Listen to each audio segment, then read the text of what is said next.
I wanted to take a moment today and talk through how to upload an audition or a large file and send it via WeTransfer. I think sometimes our clients get overwhelmed when we say you need to use WeTransfer to send something. This is really just a site to send large files.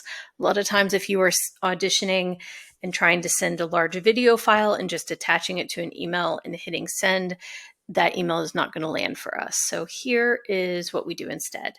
I went ahead and signed in. I do have an account on WeTransfer. You don't necessarily have to have an account in order to send files. It will usually take you to a splash screen where it will ask you if you want a free account or if you want a paid account with more bells and whistles that we probably don't need. In this case, I kept trying to trick it that I didn't have an account, so it would show us that, and we're just going to move on. Now, there often will be some sort of advertisement happening over here, and we don't really need to worry about that.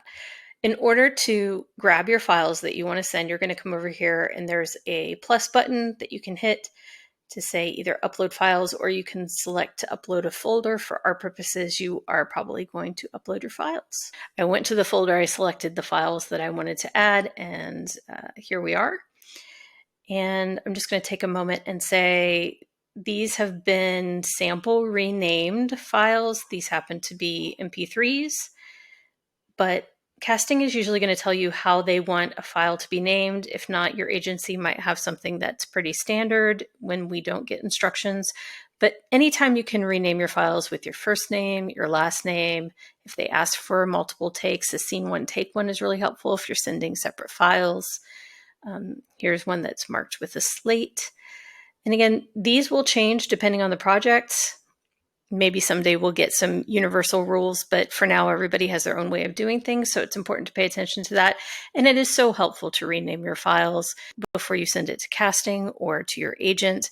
Yes, potentially your agent or an assistant could go through and rename your files, but it is a lot of overhead and maybe not the best use of that time. So if it is possible for you to rename your files before you upload them, that is ideal.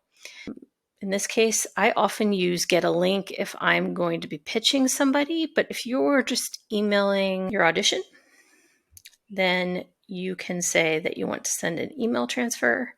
That might be the first option that pops up most of the time. It's just because probably the last one I did, I sent a link. Here I refilled it to say, I'm just going to send this to myself. It's a sample.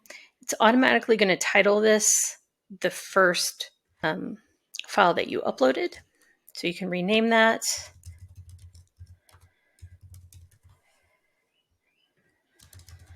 If you want to write a message, you can. You don't necessarily need to write a message in here.